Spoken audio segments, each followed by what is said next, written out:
नमस्कार दोस्तों, सुभाष की बात में आपका स्वागत है। तो भारतेंदु हरिश्चंद्र का एक नाटक है अंधेर नगरी, जो अभी भी खेला जाता है।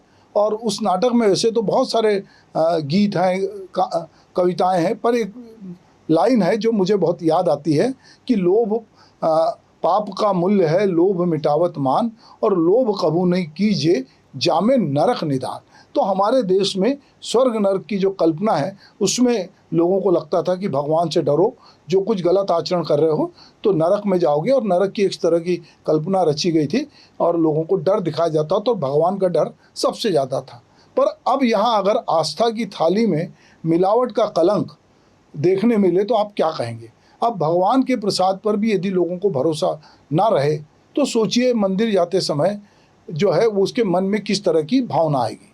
तो एक घटना है जिसके बारे में मैं आपसे जिक्र करूंगा और बहुत सारी घटनाओं के बारे में बताऊंगा कि किस तरह से मंदिरों में जहाँ पर कि लोग बहुत आस्था के साथ जाते हैं तो वहाँ कभी चंदा चोरी हो जाती है, कभी वहाँ जूते चोरी हो जाते हैं, और सबसे ख़राब बात तो ये है कि जो प्रसाद वहाँ मिलता है आजू बाजू, वहाँ पर यदि उसमें रासायनिक चीज़ें मिली हों और वो मनुष्य के स्वास्थ्य के लिए हानिकारक हो तो फिर कहने ही क्या है। मंदिर जाते समय आपने देखा होगा इंसान अपने जूते बाहर छोड़ देता है, लेकिन जो उसका शक है, जो डर है, उसको नहीं छोड़ता, क्योंकि मंदिर में वह शक लेकर नहीं, श्रद्धा लेकर जाता है। लेकिन अगर उसी श्रद्धा की थाली में मिलावट परोस दी जाए तो क्या होगा। देश में अभी तिरुपति लड्डू विवाद पूरी तरह लोग भूल भी नहीं पाए थे कि अब छत्तीसगढ़ के अंबिकापुर स्थित महामाया मंदिर के बाहर बिक रहे प्रसाद की जांच में गंभीर अनियमितताएं सामने आई है। सवाल सिर्फ एक दुकान का नहीं है, सवाल करोड़ों लोगों की आस्था का है। और ये आस्था धीरे धीरे जब डगमगाती है आडंबर के नाम पे या व्यापार के नाम पे, तो एक बड़ा झटका लगता है। सरकारी जांच में ये बात सामने आई है कि बूंदी के लड्डू में प्राकृतिक शक्कर की जगह कृत्रिम स्वीटनर जो है वो मिलाया गया, उसका इस्तेमाल किया गया। इतना ही नहीं, निर्धारित सीमा से अधिक सिंथेटिक रंग सनसेट येलो भी मिला।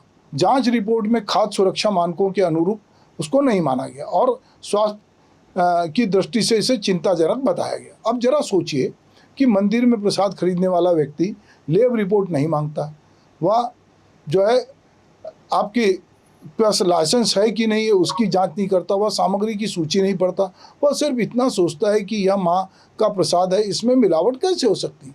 यही विश्वास भारत की सबसे बड़ी ताकत है, और यही विश्वास अगर टूटने लगे तो समाज का नैतिक आधार भी कमज़ोर पड़ने लगता है। ये अभी हम लगातार जो घटनाएं धार्मिक स्थलों में हो रही है सब जगह, केवल एक की मैं बात नहीं कर रहा हूँ, तो यह पहली घटना नहीं है। तिरुपति बालाजी के प्रसिद्ध लड्डू को लेकर भी पूरे देश में विवाद हुआ। जगन्नाथ मंदिर के नाम पर नकली महाप्रसाद बिकने की शिकायतें भी आई। कई तीर्थ स्थलों का प्रसाद और खाद्य सामग्री की गुणवत्ता पे भी सवाल उठते रहे हैं। यानी समस्या किसी एक मंदिर की नहीं है, ये समस्या बहुत सारी जगहों पर है। और दरअसल ये समस्या के पीछे जो नीयत का खोट है और मुनाफा की प्रवृत्ति वो कहीं काम करती। समस्या उस व्यवस्था की है जिसने आस्था को भी बाजार बना दिए।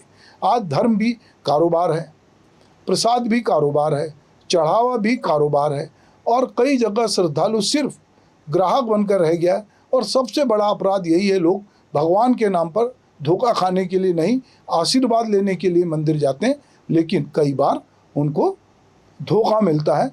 जो बहुत गुप्त दान देते हैं, जो मनमानी चढ़ावा दे डालते हैं, सोना चढ़ाते हैं, चांदी चढ़ाते हैं, और वो भी जब गायब होता है तो लोगों की आस्था को झटका लगता है।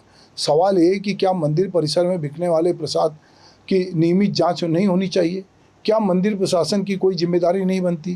क्या खाद्य सुरक्षा विभाग केवल त्योहारों में ही जागेगा? क्या श्रद्धालुओं की आस्था का कोई मूल्य नहीं है? जब होटल, मिठाई की दुकान और फैक्ट्री पर नियम लागू हो सकते हैं तो करोड़ों लोगों की जो प्रसाद मिलता है श्रद्धा के नाम पर, उससे भी ज़्यादा सख्त निगरानी की उसमें क्या ज़रूरत नहीं है? ये एक सवाल है, क्योंकि लगातार हम देख रहे हैं कि बहुत सारे मुनाफाखोर हर चीज़ में, घी से लेकर कहना चाहिए तेल से लेकर बहुत सारी चीज़ें, खाद्य पदार्थ में लोग मिलावट करते हैं। पर यहाँ हम बात मंदिर की कर रहे हैं।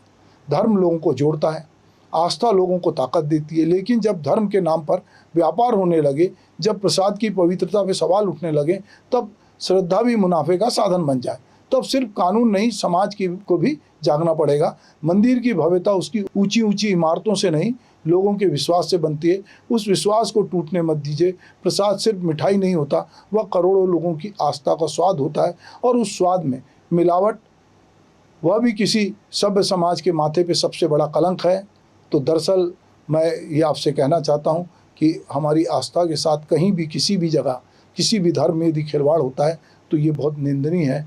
और अगर आपको लगता है कि कहीं पर भी आस्था के नाम पर किसी तरह का कोई गड़बड़ी हो रही है, कोई समझौता हो रहा है, कोई मुनाफाखोरी बड़े पैमाने पर हो रही है, तो आप निश्चित रूप से उसको साझा कीजिए, ताकि लोग इसके बारे में सजग रहें, सतर्क रहें, और ऐसे लोगों की खोज खबर ली जा सके। नमस्कार।